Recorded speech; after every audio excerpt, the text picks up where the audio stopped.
In a mere 18 minutes, the Arlanda Express whisks over 3 million passengers each year from Sweden's national carbon-neutral airport into the centre of Stockholm.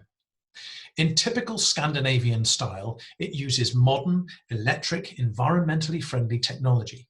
The interiors were designed by Swedish tennis star Bjorn Borg's fashion label. I can't remember whether or not ABBA medleys were played during the journey, but it wouldn't surprise me. I also can't remember whether I ate Swedish meatballs, drank Swedish vodka, or hailed a Volvo taxi to take me to the largest IKEA store in the world. I probably did. What I do remember is the escalator at Arlanda Airport, the longest, steepest escalator in the world. The Arlanda escalators take you to and from the terminal to the railway platform. The welcoming entrance at the top lulls the unsuspecting traveller into thinking that a gentle descent awaits. Yet before long, what feels like a near vertical journey into the very bowels of the earth snaps you into cold reality. Back in 2014, it was my final full meeting of the General Council of the European Chiropractors Union. Being November, it was perversely decided that Sweden would afford us the perfect climate for an ECU meeting. And so it was, we headed north. With minimal packing of personal items, mainly thermal underwear, into a carry-on case, the bulk of my luggage was given over to around 55 pounds of meeting papers, which were crammed into my cerise pink Samsonite suitcase. Having smoothly navigated customs, next stop was the baggage carousel, where a clean and jerk retrieval of my luggage had me toddling, ignorant and unsuspecting, on my way to the Arlanda Express platform. The escalator beckoned as I confidently cruised towards it. With years of experience of being a suitcase pilot behind me, I maneuvered my cases onto the escalator, Samsonite in front, carry-on behind. Within seconds, we were in full descent mode. The entrance to the platform at the bottom was visible as a tiny speck-like aperture, which looked a mile away somewhere inside the Earth's core. Despite my luggage driving experience, I realized, as we all have at some stage, that one of my pieces, the carry-on behind me, was not squarely on the step. Turning to adjust it, I momentarily released my hold on the case containing the meeting papers. Big mistake. I turned back to find my Samsonite had taken on a mind of its own and had tilted tantalizingly out of reach. To my absolute horror, it flipped and, like a deranged, unmanned bobsleigh, began hurtling downwards. Thankfully, there was no one else on the escalator as my pink projectile accelerated away from me. All I could do was look hopelessly on. At a velocity of what must have been 5 meters per second, it reached the bottom. With a huge bang, it took flight, bounced up and disappeared out of sight through the doorway to the platform. There was a deafening crash, then silence. I was only halfway down the escalator, and with my left ventricle throbbing somewhere next to my epiglottis, I had no idea what would be in store for me when I was finally able to inspect the doubtless carnage that would await me. I got to the bottom of the escalator. I stepped off and tiptoed through the doorway, filled with trepidation at the potential sight of a sea of mangled passengers covered in crumpled meeting papers. An elderly Swedish couple, both in hats, coats and gloves, stood silently, staring at the clearly certifiable idiot that had just appeared before them. My Samsonite lay inexplicably intact behind them, and behind that was a framework of twisted steel. The man held the remains of the telescopic handle of my case and almost apologetically passed it to me. Without a word, he gently took his wife's arm and shuffled onto the platform. Still conscious of a heart rate in excess of 300, I sheepishly retrieved the case and did the same. Not a word was exchanged. Less than 48 hours later, I did the return journey. Arriving at the airport terminal stop, I stepped off to be greeted by a scene from CSI, a mesh of twisted metal clad in yellow warning tape with a sign in Swedish clearly admonishing the moron responsible for such wanton destruction.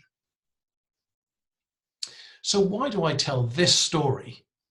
Well, because life is full of unexpected twists and turns. From being on a sound footing one day, we can find ourselves losing our balance the next. As we have seen with this coronavirus pandemic, none of us really knows what's round the corner. Few of us have a life that is completely predictable. In fact, one of the things that I suspect drew many of us to be chiropractors was that it was unpredictable.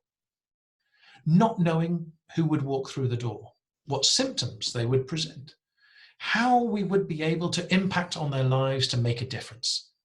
Not knowing what colleagues we would meet along the way and what friendships would be forged that would last a lifetime. Wherever we were educated, whatever our backgrounds, chiropractic has gifted us a life less ordinary. In a year that marks 125 years of chiropractic, our Kwoski Centennial, we celebrate unprecedented opportunities. At the same time, our collective responsibilities as chiropractors have never been greater. Here in 2020, we stand together at a time where the burden of global disability from poor spinal health dominates all other forms of disability. We stand together at a time where tens of thousands of people continue to lose their lives to opioids and other prescription medications, victims of a misguided and cynical strategy to combat chronic pain. We stand together at a time where there has never been a greater need for the health and healing that doctors of chiropractic can bring in the US and beyond. Like the patients we encounter each day, each one of us in this room has trodden a different path to be where we are, whether we are practitioners of many decades' experience or whether we're embarking on our exciting chiropractic journey as students of chiropractic. For me, this year marks 30 years since I proudly qualified as a chiropractor. When I set out on my chiropractic journey in a seaside town on the south coast of England at the tender age of 18 back in 1986, it was not because of some road to Damascus moment. I'd not been miraculously cured of an injury, disease, or impairment. I was not the fourth, fifth, or sixth generation of chiropractors destined to continue a family tradition. Google didn't exist, so I couldn't just happen upon it on a random search. I had no clue about chiropractic and what it was to be a chiropractor. Unlike many of you with every good reason to be where you are, I wobbled into chiropractic like Bambi on speed. I grew up in a farming community in the southwest of England. My father was and always had been a herdsman, and I was raised in a farm labourer's cottage. At school, in my community, it was assumed that you would go into some form of agriculture. If you were not fortunate enough to have been born into a farming family, you would become a farm worker, an agricultural engineer, a tractor driver, or if you had the grades and the aptitude, a veterinarian. Now, I had neither. What I did have was hope, optimism, and excitement. But back in the day, there were two of us in the Directionless and Clueless Club, me and my friend Tom Staines. Neither of us really had a clue where we were headed. Our biology teacher suggested chiropractic, a growing profession, good job prospects, and not in the least agricultural. So we both sent off for the prospectuses for AECC.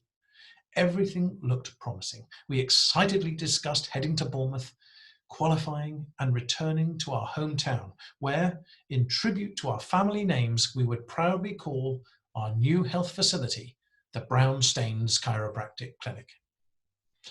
Well, thank goodness that never came to pass. But I've been blessed in my career. They say that your character is formed by the books you read and the people you meet. Now, I'm no bookworm unless they have big font and lots of pictures, but I have met some amazing people. I quickly learned that the way to make progress was always to be the dumbest in the room, and this has never proved to be a difficult objective for me to fulfill.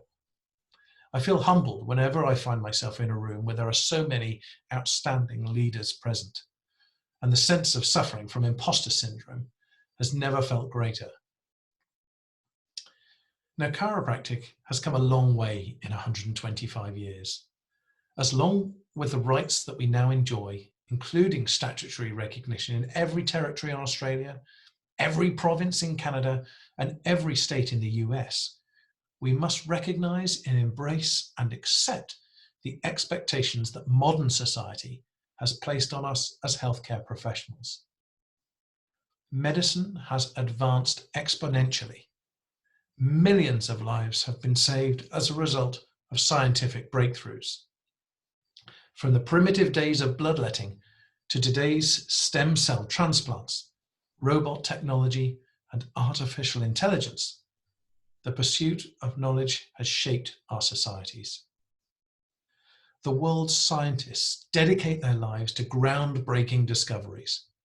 Let us not forget that research and a commitment to investigate, discover, and learn are indispensable attributes of a modern healthcare profession. We live in a world far removed from the pioneer days of the 1890s, where cures for all ailments were bottled and sold by snake oil salesmen at fairground stalls, and where extravagant claims devoid of credible evidence were fed to an unsuspecting, vulnerable, and ignorant public. This was a different age, unregulated, unlicensed, and unruly. Science has transformed the lives of us all. We have access to untapped knowledge. Could you imagine now having to fill out a library request every time you wanted to see a single paper? So much is available at the click of a mouse. But with the best will in the world, keeping up with the best available evidence is near impossible. How are we to survive when we're drowning in data?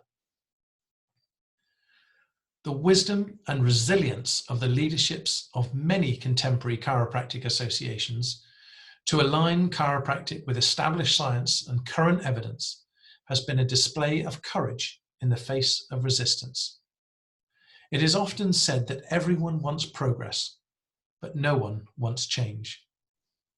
Moving from a comfort zone is never easy.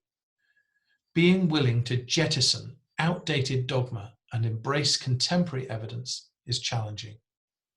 Yet around the world, organizations, including the FTCA, have taken bold steps to advance the profession. It is, of course, an exercise of winning hearts and minds. One of the great strengths of chiropractic has been its history and heritage. Yet our passion for history and heritage has also been our Achilles heel. Where we have allowed it to decelerate our progress, we have been left open to criticism. Exaggerated website claims of effectiveness, despite gaps in the evidence base, have seen mass complaints against chiropractors in Australia and in the UK. Body shaming of normal variants and minute postural deviations in human anatomy have overplayed the gravity of patients' conditions. Imaging, used as a tool to convince the vulnerable of the need to sign up to protracted programs of treatment. Amplification of the gravity of joint dysfunction in relation to human health. Trust and confidence in chiropractic are damaged when we allow unprofessionalism to go unchecked. And then there is the manipulation of our own. Like carnivorous prehistoric dinosaurs, practice management gurus roam the land, promising unconquerable success and chiropractic utopia. They devour their prey of debt-ridden early career chiropractors, seeking direction and security. This remains one of the great evils lurking in the dark shadows of our profession. But in 2020, in the United States and throughout the world, there are fewer and fewer unwitting, exploitable, suggestible, vulnerable patients. Information is available at the click of a mouse. Patients are empowered by access to online information, and it is foolhardy to ever believe that a patient has not looked you up on Google before contacting you to book an appointment. The price of progress and chiropractic success is that we are now scrutinized like never before. Every Facebook post, every tweet, every blog we write, Every website claim we make, every talk we give, we are being scrutinized. In a world of facts, alternative facts, and fake news, chiropractors are being held to a standard, and it is our obligation, our duty, to meet that standard. And I'm here to tell you that together we can. Not a day goes by without our being told about the threat of climate change. The world is heating up. Late last year, Australia was on fire for weeks, and horrendous images of mass destruction were flashed across our screens. Hundreds of thousands of acres were destroyed, and there were suspicions that whole species may have been wiped out. In global healthcare, the climate is changing too, and the change is accelerating. The environment in which we're operating now is enormously different to even that of a decade ago. Political, social, environmental, economic factors, the determinants of health, have evolved. Medical and health education has been revolutionized. In chiropractic, accreditation has set standards and competencies that have shifted the profession in a positive direction towards competency-based education. Just as we are warned that the global climate is hitting a tipping point, so must we recognize and plan for an imminent tipping point for chiropractic if we are to realize our potential and achieve success. Are we to rely on our history or use the opportunity to step up, innovate, and be a key part of people's healthcare teams? Will we rely on yesterday's evidence and our belief systems, or will we seize the chance to be key players in tomorrow's health systems? The world is waking up to the uncontrolled inferno that is the scourge of back and neck pain. We know that traditional mainstream management has been largely unsuccessful. While back pain doesn't kill, it has caused misery for millions. In most countries around the world, back pain remains the largest single cause of years lived with disability. There is no magic cure, no magic bullet, and global data reminds us of its abject failure in dealing with spinal pain and disability. There is growing consensus that we know what works and what doesn't. The test for us as a profession is whether we are prepared to accept inconvenient truths, jettison old ideas, and take bold steps to fill the void that still exists for the definitive, non-surgical spine care expert. Emerging evidence has focused not simply on the biomechanics of acute and chronic back pain, but has revealed startling insights into the fuller biopsychosocial elements, the drivers of chronicity: fear avoidance, catastrophization, depression, attitudes and beliefs. Add to that the global issues of over-imaging, over-reliance on medication of low value, and the North American tragedy that is the opioid addiction. We need to listen to pain research. It is increasingly telling us that back pain is not all in the back. It's no longer all about joint dysfunction or the presence of a prolapsed disc or degeneration or bad posture or any one of the plethora of findings that for years we have been attributing to back and neck pain. X-rays and MRI scans have convinced us that abnormalities are the roots of all evil, even though we know that pain-free people have them too. We know that just 1 to 5% of all back pain is due to serious underlying pathology, yet 40 to 60% of patients are still being referred by their GPs for MRI scans. And with incidentalomas being rife, experts tell us that 80% of MRI scans are probably useless. When it comes to chronic pain, researchers now tell us that persisting back symptoms occur because the fire alarm in our brain is not switching off after the fire has been extinguished. This is why continuing to fill people up with paracetamol and opioids is so hopeless. We're treating a fire that isn't there. We now know that people with chronic back pain get depressed, and that depressed people get back pain. We now know that there are comorbidities that, if left unaddressed, adversely affect outcomes. We now understand contextual factors are highly relevant. We cannot simply ignore the evidence that is not just coming from one source, but many. The growing volume of evidence has forced us to be introspective, and that's been uncomfortable for us all. What we thought we understood, perhaps, is not reality. And it's not just us. Spine surgeons, general practitioners, osteopaths, physical therapists, or any one of the other professions that have been part of the US's 90 billion spine care market have all been forced to re-examine their prospective modus operandi. In the face of an expanding aging population and the monstrous cost of investigative technology and care of questionable effectiveness, third-party payers are focusing on best value care. Yet despite overwhelming evidence, when it comes to the spine, we remain in status quo. A study published in 2015 by Cigna showed that of 87,000 spinal fusions, 80% of recipients were in more pain afterwards, and 20% proceeded to undergo more surgery. Prescribing habits are not changing anywhere near fast enough. Cement is still being injected into the back. Spines are still being fused. Discs are still being removed. Evidence-based chiropractors and non-surgical solutions are still being vastly underutilized. The holes are there for us all to see.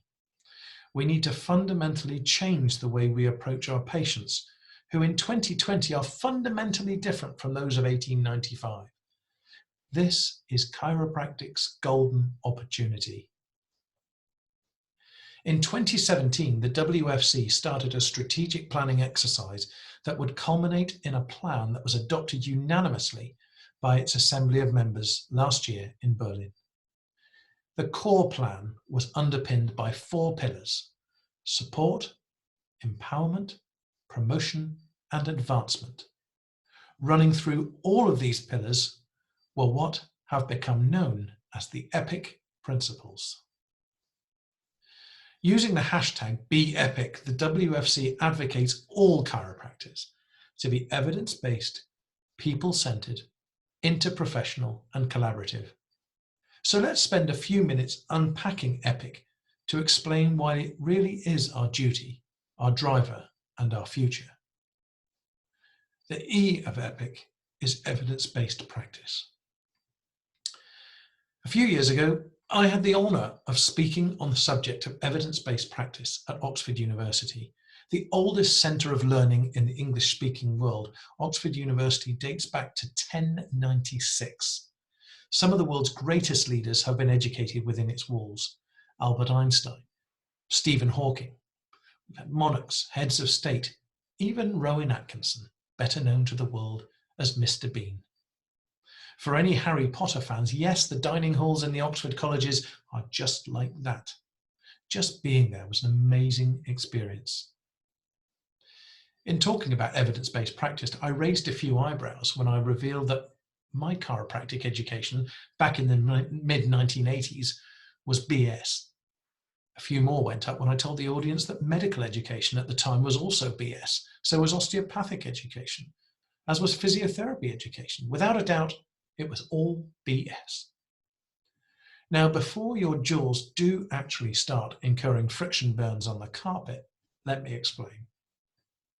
When I say BS, I'm not referring to what over 90% of you are probably thinking.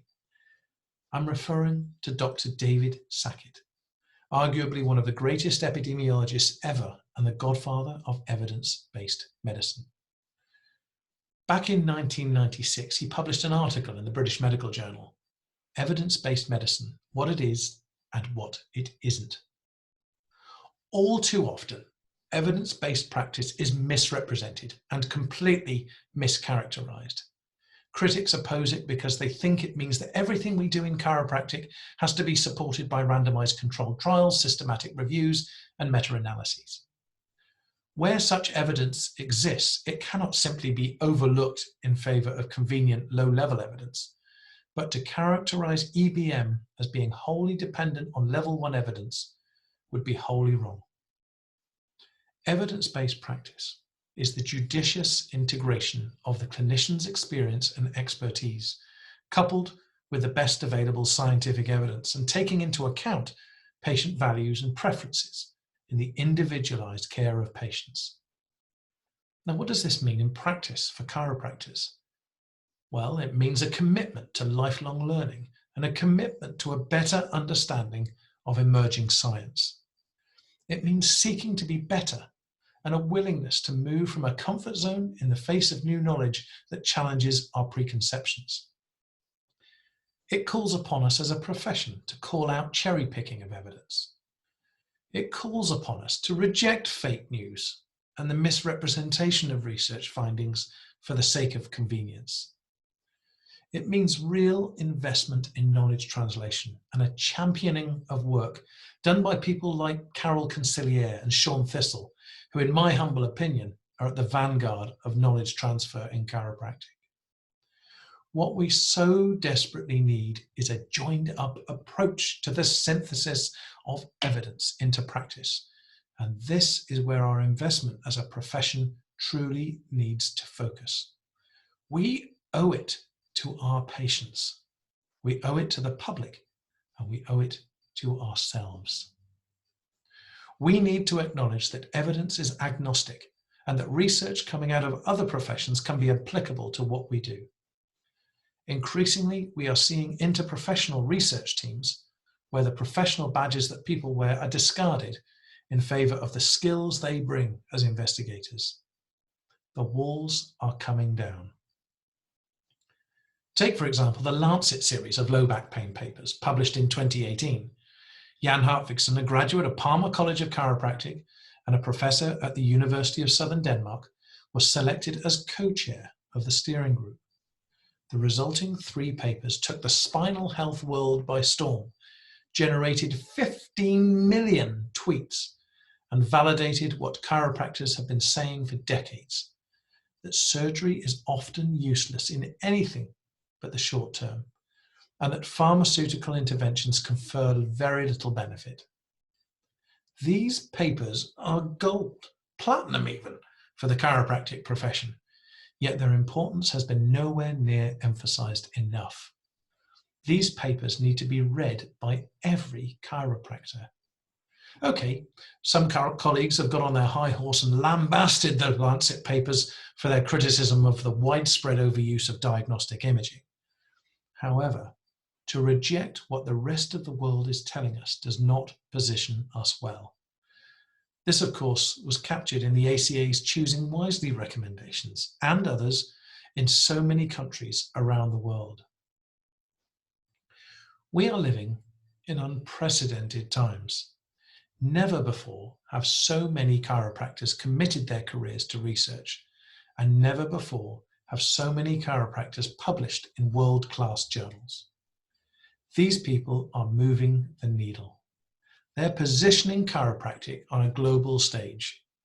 They are contributing to trust and legitimacy and inclusion for chiropractic.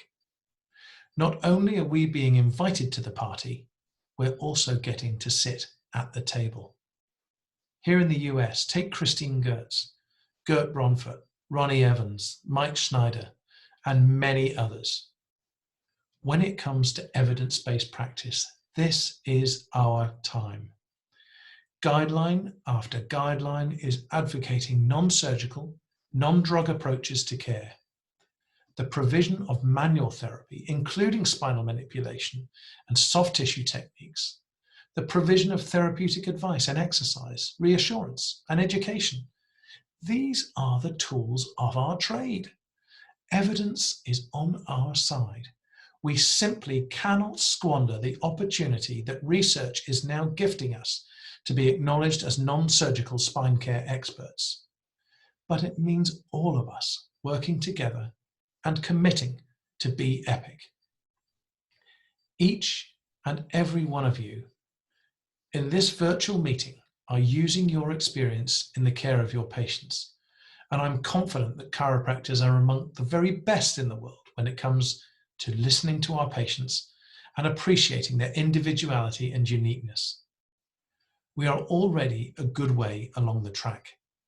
Let's harness our skills and talents and be our evidence-based best. And so this brings us to P, people-centered care, our unrelenting duty to put people at the very heart of all we do as chiropractors.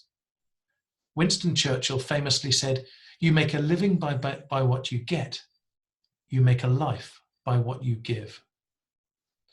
People wondered why the WFC revised the P in EPIC to people-centered, not patient-centered. When the WFC put its strategic plan together, we consulted with a range of stakeholders. One of those stakeholders was the World Health Organization. The WFC is the only chiropractic organization to be a non-state actor in official relations with the WHO, and this gives us unrivaled access to public health expertise at the very highest level.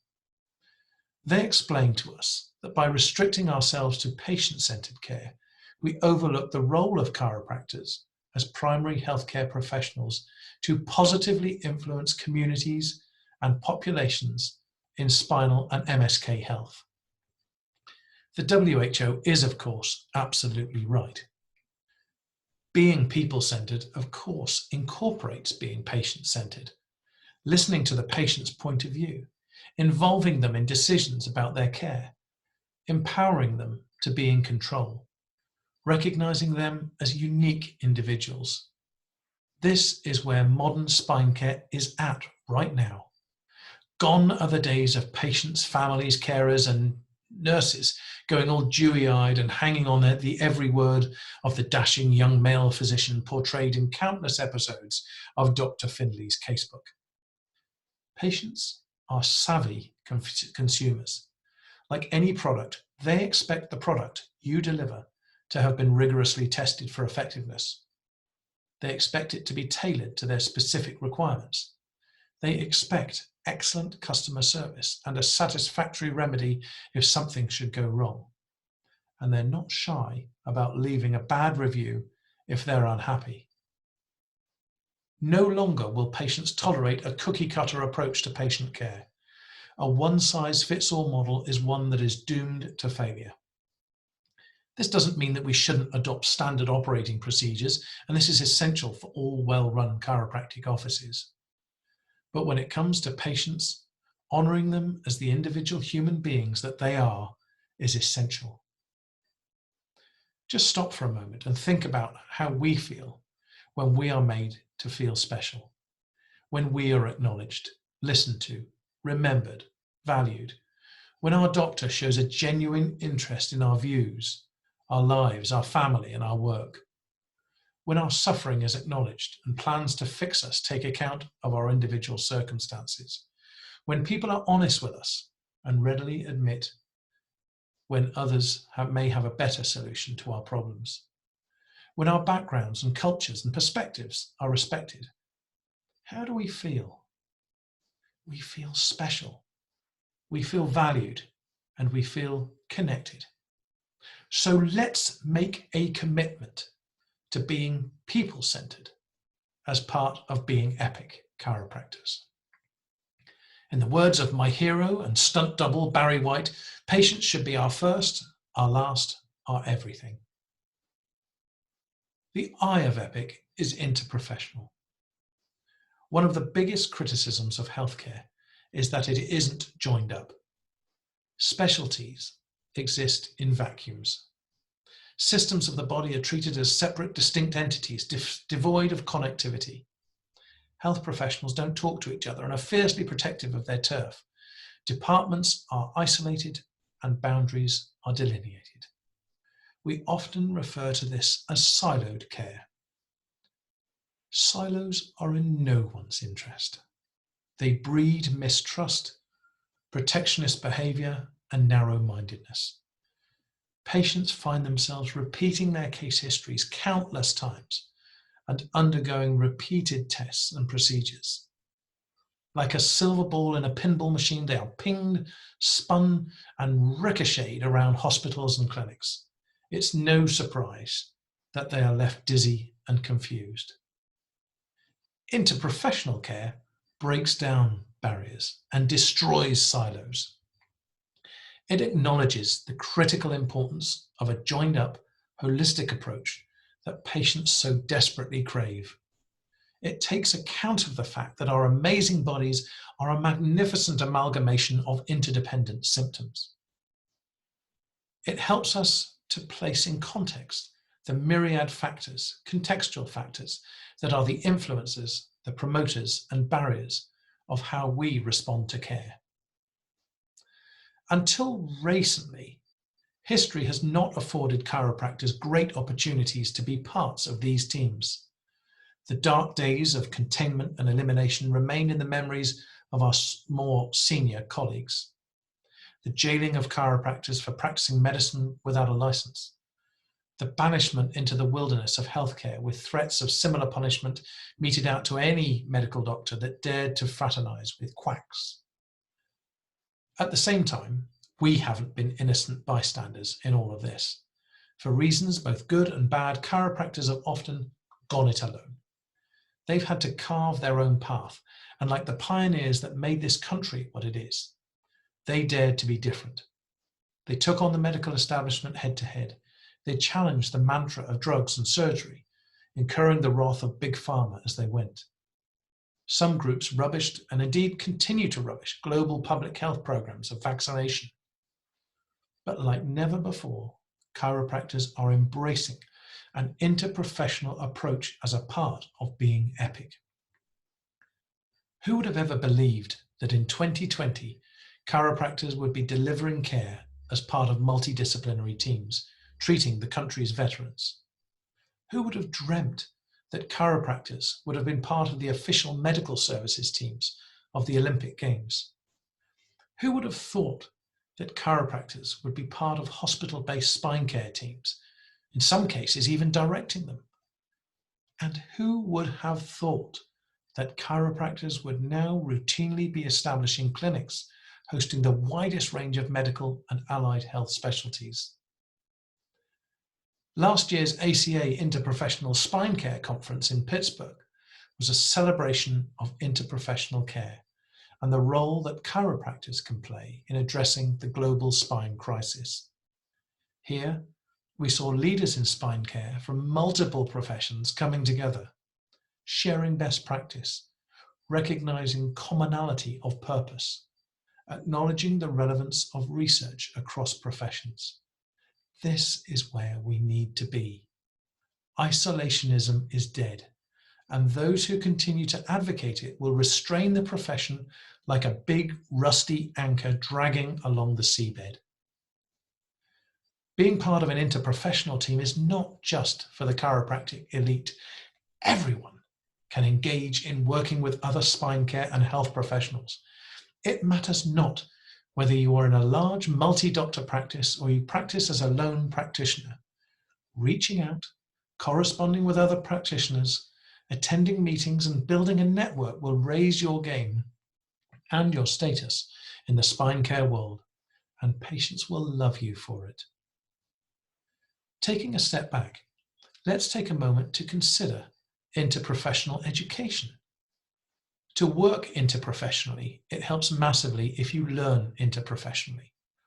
Right now, at undergraduate level, we see chiropractic students in Denmark at the University of Southern Denmark, in Switzerland at the University of Zurich, integrating and learning with their medical counterparts. Same teachers, same classes, same topics. A shared understanding and a mutual respect for the capabilities of each other. Chiropractic in Malaysia is taught within the International Medical University, alongside medicine, dentistry, pharmacy, and nursing. Our future success will be assured by breaking down barriers and by committing to doing what is right in the best interests of the patients we serve.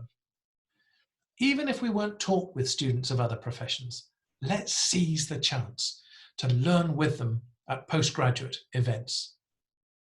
And let's commit to playing nicely in the sandbox.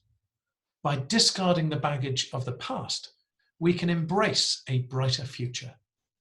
By seeing what is possible, we can overcome challenges.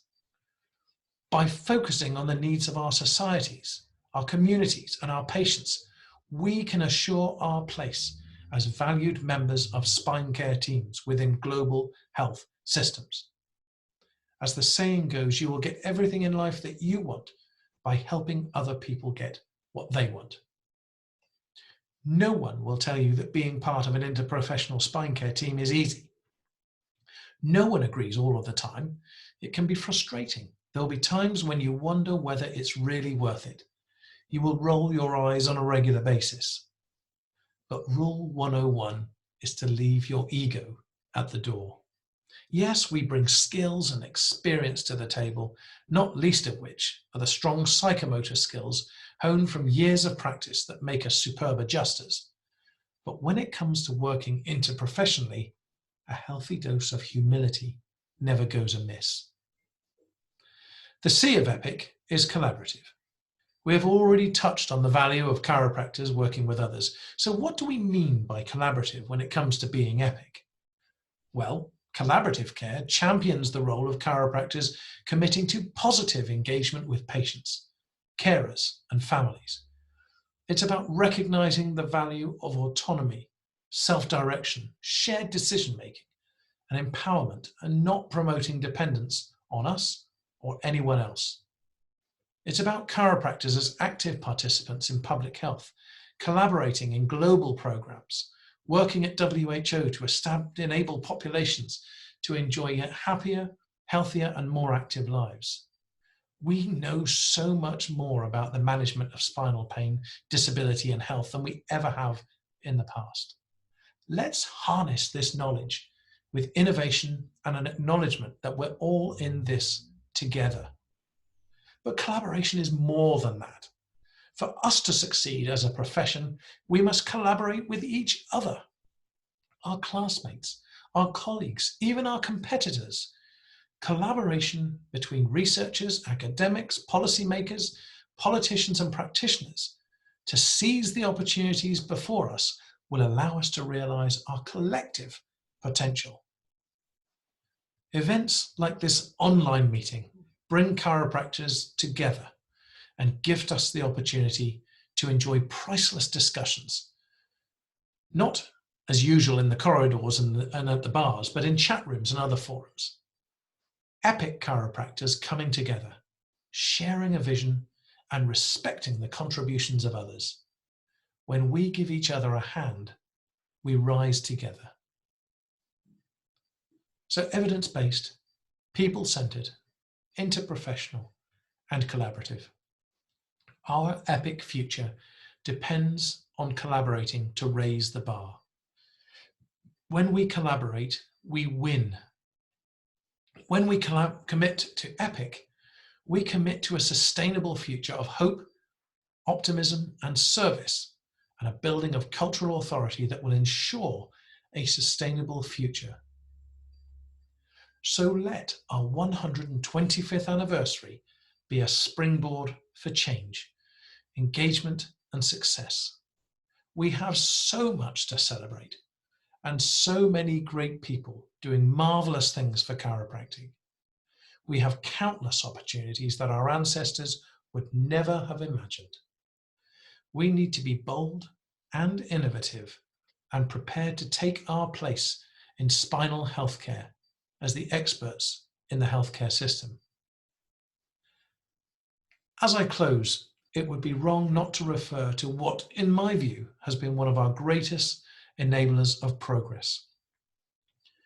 We have in the past few years witnessed the emergence of a cadre of leaders that have changed the chiropractic landscape and have built on the amazing achievements of our past leaders. At the WFC in 2016, we did not just see the first female members of our executive committee, but having served a year as interim president, we celebrated in Vivian Kill, our first female WFC president, a young, extremely talented and determined leader who is fully deserving of the accolades that have come her way since taking office. Our Vice President is Dr. Michelle Myers, in my opinion, one of the finest minds in chiropractic today. We have people of unprecedented diversity gracing the WFC board, and in 2019, Dr. David Pies from Saskatchewan, Canada, was welcomed as our first Indigenous board member. Our committees are comprised of those with many years of experience and some very few, united by an infectious enthusiasm and a commitment to serve and enhance the landscape for our profession. It is just brilliant. One of the most influential voices of our time is quoted as saying, "At first, when I heard about climate change, I was a climate denier. I didn't think it was happening. Because if there really was an existential crisis like that would threaten our civilization, we wouldn't be focusing on anything else." This person has become an unlikely and somewhat reluctant leader. She is young, shy, awkward, and suffers with Asperger's syndrome, OCD, and selective mutism. She's been vilified for being disruptive. Her speeches have been brutally honest, disrespectful, and have incurred the wrath of some of the world's most powerful figures. Greta Thunberg was named Time Person of the Year for 2019. As a leader, her words have woken the world. Her predictions of climate catastrophe have inspired a generation and have stimulated followers around the world to echo her calls. In chiropractic, the climate is changing and the provision of healthcare is transforming. Let's all be players in this transformation. We must all be leaders. Titles are irrelevant. No one should be made to feel that their gender, race, religious belief, orientation, or background disqualifies them from leading and making a difference. Without championing the attributes of leadership, titles count for nothing, and we fail. Humanity, humility, integrity, kindness, persistence, inner strength, and vision are but a few. As chiropractors, we have a duty to lead within our offices, with our patients and teams, and within our communities. We have seen the emergence of some outstanding leaders in recent years, men and women of true steel, whose courage and foresight is changing the chiropractic landscape around the world. And you, clinicians who each day are going into your offices and making such a tremendous difference, changing lives for the better and contributing to a healthier world. EPIC is our duty, our driver, and our future. As we forge a clear path for chiropractic for the next 125 years, let us go forward together. Our time is now.